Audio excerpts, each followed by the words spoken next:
Oke, ini saya jelaskan untuk percobaan pengukuran tinggi kapiler. Itu sebelum melakukan percobaan, dilihat dulu temperatur air itu berapa derajat Celcius. Datanya dari percobaan A dan B. Nah, di sini saya perlihatkan ini ada suatu tempat untuk pipa kapiler. Ini tempatnya. Ini ada suatu tempat untuk pipa kapiler. Nah, ini kemudian ini saya letakkan di sini di meja, dan ini pipa kapiler yang diameternya beda-beda ya, diameternya beda-beda. Oke, dan harus tidak ada gelembung udara, harus bersih, benar-benar bersih, tidak ada gelembung udara. Kenapa? Supaya airnya bisa, waktu saya pipa air saya masukkan ke dalam air, bisa terangkat airnya. Tapi kalau ada gelembung udara dalam pipa ini, air tidak akan naik atau terangkat gitu. Jadi sebelum percobaan ini benar-benar pipa kapiler ini tidak ada gelembung udara, bersih, harus bersih seperti ini ya. Jadi pengaruh dengan ada gelembung udara itu otomatis air tidak akan bisa naik. Jadi dicek dulu sebelum praktikum, itu dicek dulu apakah ada gelembung udara.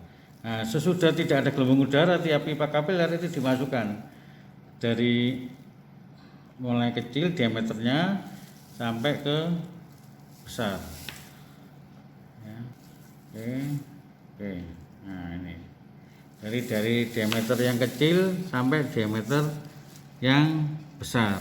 Nah, kemudian kamu isi air yang bersih ya, pelan-pelan. Jangan sampai tumpah.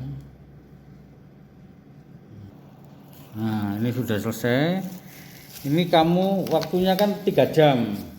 Tiap 1 jam kamu periksa ketinggian air di dalam pipa kapiler. Tiap 1 jam sekali ya.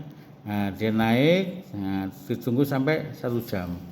Nah, ini kalau umpama matanya tidak kelihatan karena ini kecil, bisa pakai kaca pembesar. Nah, ini bisa dilihat ketinggian air di dalam pipa viscositas itu berapa. Ini pakai mistar dan pakai kaca pembesar supaya kelihatan tinggi daripada air yang ada di dalam pipa kapiler. Kemudian dalam 1 jam kamu catat ketinggian air dalam kapiler ini. Mengukurnya dari sini permukaan air sampai ketinggian. Pengukurnya bukan dari dasar, pengukurnya dari permukaan air. Permukaan air sampai tinggi air yang ada di dalam pipa kapiler. Dalam waktu 1 jam. Kemudian dalam 1 jam berikutnya, apakah air ada penyusutan, itu kamu beri air lagi. Kemudian 1 jam, 2 jam berikutnya, kamu berapa tingginya. Kalau sudah selesai, airnya ada penyusutan, kamu isi lagi sampai 1 jam berikutnya menjadi 3 jam. Itu berapa ketinggiannya. Dan hasilnya itu yang diambil 3 jam. Jadi 1 jam diambil datanya, 2 jam diambil datanya, 3 jam diambil datanya. Yang diambil untuk masukkan ke datanya itu yang 3 jam. Jadi jangan lupa yang diambil permukaan airnya ya, bukan dasarnya. Permukaan tinggi permukaan air sampai ketinggian air di dalam pipa kapiler itu berapa. Nah, harapan saya dimengerti ya, dan juga dibandingkan sama literatur. Kalau ada perbedaan apa, itu silakan membuat suatu kesimpulan, dan rumus-rumusnya bisa dilihat di petunjuk praktikum fisika 4 untuk percobaan 1C. Terima kasih.